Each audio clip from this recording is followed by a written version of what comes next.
Oh, Logan Paul is being called a scammer again. Wow. Would you look at that? The sky is blue today as well. So, I mean, unfortunately, Logan Paul has everything needed to succeed as a well-liked entrepreneur, except he chooses to not be liked. To me, it seems like the dude just chooses to wake up every single day, and instead of providing value, he chooses to figure out some way to extract value. I mean, just look at what the guy has done to the Pokemon card economy. Logan saw a market that was primed to inflate, used to his advantage, and wring out every single cent possible, and now he's showing no signs of stopping. It's giving Tulip Mania for sure, because there's only so many people that would want to spend $16 million on a Pokemon card that has some questions regarding its grading. But I mean, the dude has been traveling the world and collecting Pokemon cards, and he's been synonymous with many things over the years. Force in Japan, failed crypto projects, Pokemon cards, and greed unlike any influencer I've ever seen.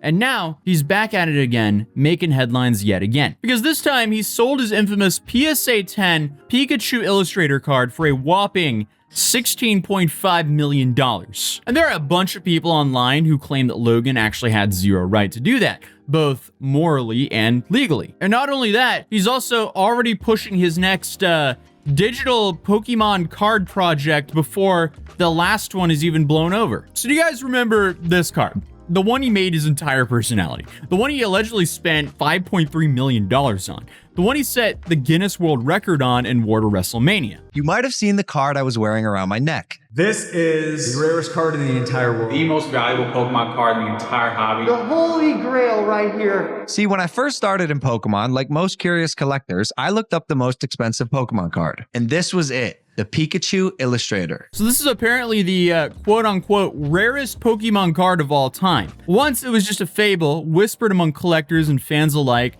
Now, I guess it just serves a questionable way for Logan Paul to obtain wealth, and I guess his need to throw it around for reasons unknown. $16 million. 16 million. 16 million.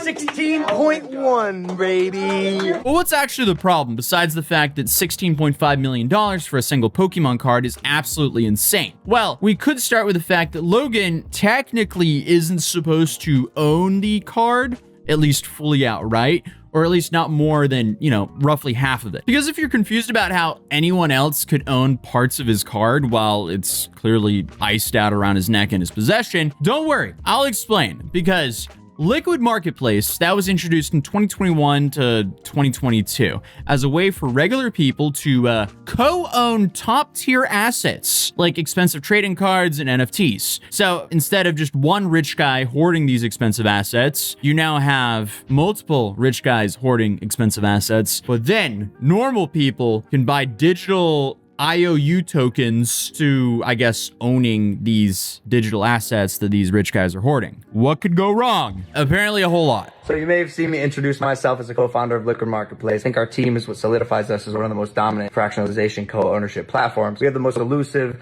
top-tier, rarest assets in the world for the entire world to co-own. Yes, I will be listing this card on a platform that I co-founded called Liquid Marketplace. Co-own on Liquid Marketplace. The one and only PSA 10 Pikachu Illustrator now available on Liquid Marketplace. So the premise is simple. Liquid Marketplace could hold on to the physical item in their vault and sell shares of these items in the form of tokens on their website. It sounds eerily similar to a new thing that he's promoting called Rippet, but we'll get into that later on in this video. So Logan has essentially referred to himself as the co-founder of Liquid Marketplace on numerous occasions, and even went as far to promote the fact that you would be able to be a part owner of his super rare PSA 10 Pikachu Illustrator Pokemon card through the site. So if the allure of a possible financial gain wasn't enough, Logan also sold fans on the idea that by purchasing digital shares of this card, you were also a part of the world record, and even part of his WrestleMania walkout, and even a part of Pokemon history. I mean, who in the Low Gang wouldn't want that? And because, he was reportedly selling 51% of the card on Liquid Marketplace, that meant that he wasn't supposed to be able to make decisions without majority approval. Things like, say, auctioning off on a live stream while yelling and banging a gong. What are we at? Current bid on the Illustrator, $12 million. But naturally, some of Logan's fans bought into this hype, so much so that he allegedly fractionalized roughly 51% of it for a reported $2.6 million. But you'll see Logan heavily denies this on Twitter. So who knows if it really happened, but this is what the streets are saying, you know, because, hey, I'm just a villager idiot. I'm just reporting on what's going on. But like many other crypto NFT marketplaces that were created during the NFT boom, Liquid Marketplace pretty quickly had its fair share of problems. A big one being the lack of liquidity on Liquid Marketplace. The irony does write itself, which is kind of beautiful in this moment. But allegedly, users couldn't withdraw funds, and features that were promised on launch were yet to be added. And on top of that, no one was getting any information on what was even happening. And naturally, Liquid Marketplace eventually failed. And currently, it's facing fraud charges from Canada's Ontario Securities Commission. Logan Paul, it's worth noting, and very important to note, is not involved in that investigation, though. Let me just repeat that because I'm not trying to get backhanded here, but Logan is not facing any charges from Canada's Ontario Securities Commission, as of recording this video at least. But this behavior might help explain the mismanaging going on behind the scenes, because he does have a track record of working with some shady types, to put it lightly. But of course, the value of the Pikachu Illustrator shares dropped as the site struggled, and Logan was allegedly able to buy them back for a fraction of the price due to an alleged clause. And this never personally reimbursed his fans, who essentially got rug pulled by him. And allegedly, he never really followed up on this either. According to him, he was told that when he bought back the shares for a reported $250,000, which is, you know, peanuts compared to the initial value, that the money would be distributed to their fractional owners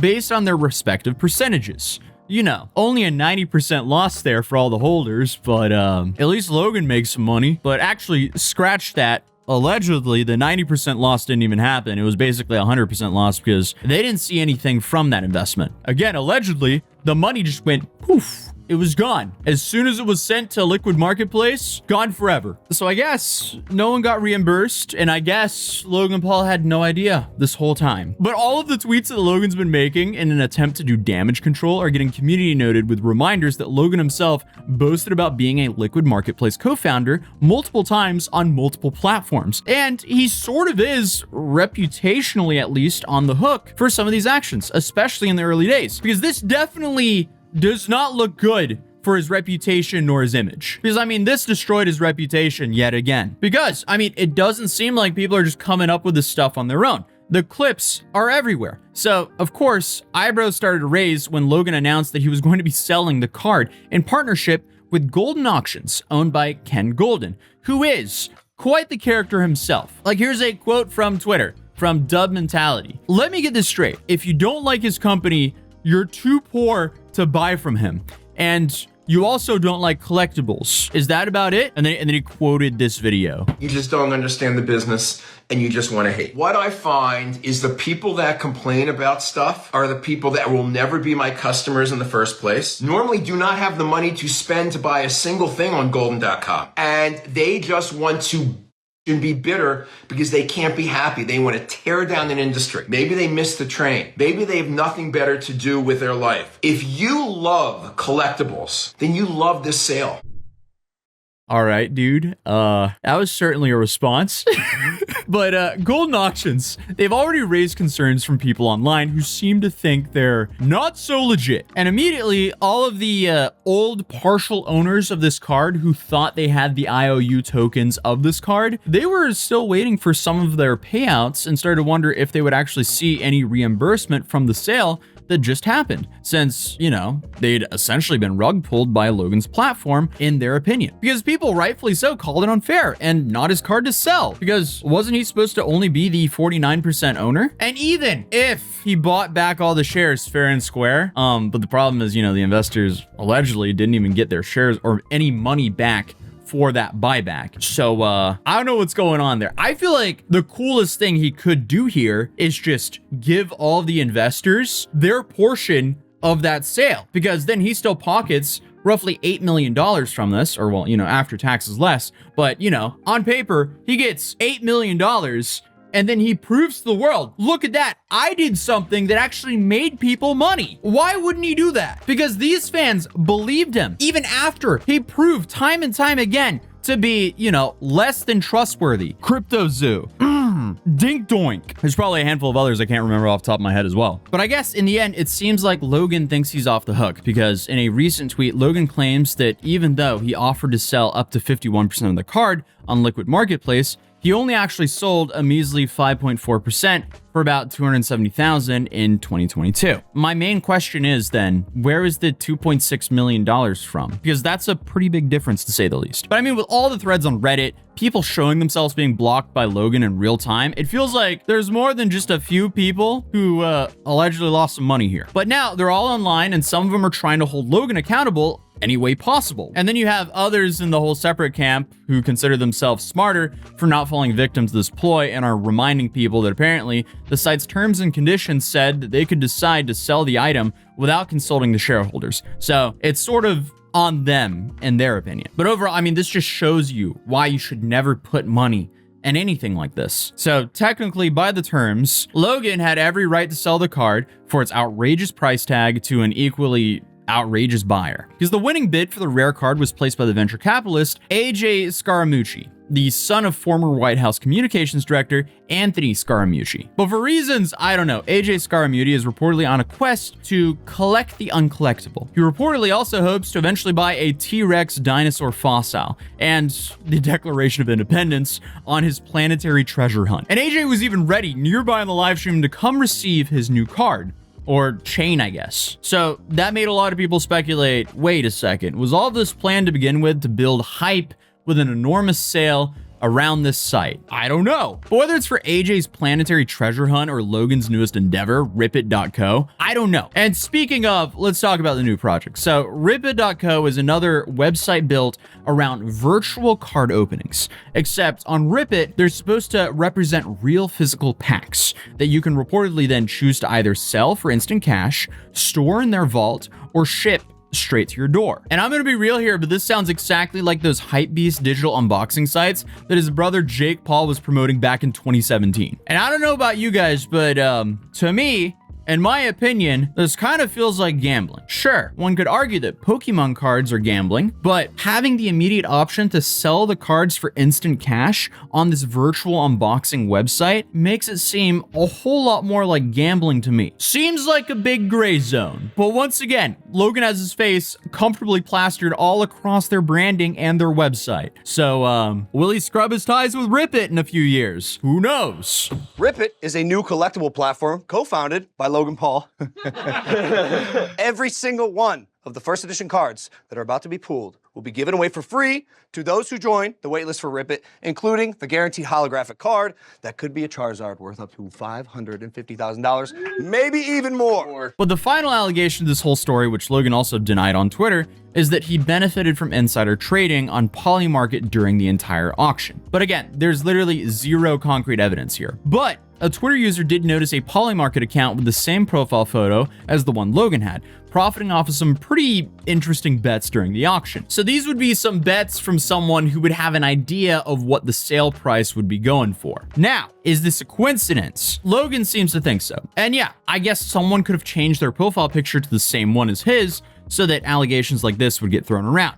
That's not crazy to assume. But like I said, again, Logan denies these claims completely. And I'm not giving an opinion there unless we get some more evidence here. But all I do know is the hobby of collecting Pokemon cards, as it once was, is pretty much gone now. Normal people have unfortunately been priced out. Unless you buy a fractionalized promise, which honestly doesn't have a great track record either. Regardless though, I guess you could easily convince fans that buying into a Pokemon card or NFTs is a way to get rich. After all, he did just make millions. And the buyer tweeted about getting the card in the Pokemon Museum, which I guess is a great outcome from this. But at least for now, everything in this video are allegations and scorn fans venting about their frustrations and using blocks as proof that Logan is at fault. But I'm pretty sure he blocked me after I called him out for the whole Japan forest situation. So that was a minute ago. So I mean, I'm just guessing he pretty much blocks everyone who criticizes his garbage actions. But hey, you know, 2026 or year of the flaming horse, I think it is. I guess Logan Paul thought that was just a great year to destroy his reputation yet again. But who knows? knowing him, he'll probably be back with something else pretty soon. But regardless, I'm sure he has good enough lawyers that he would know if he's covered in a situation like this. But as you guys know, I'll be back with another video covering this if anything happens. So if you're new here, feel free to subscribe, drop a like if you enjoyed this video, and I'll see you guys in the next one. Peace.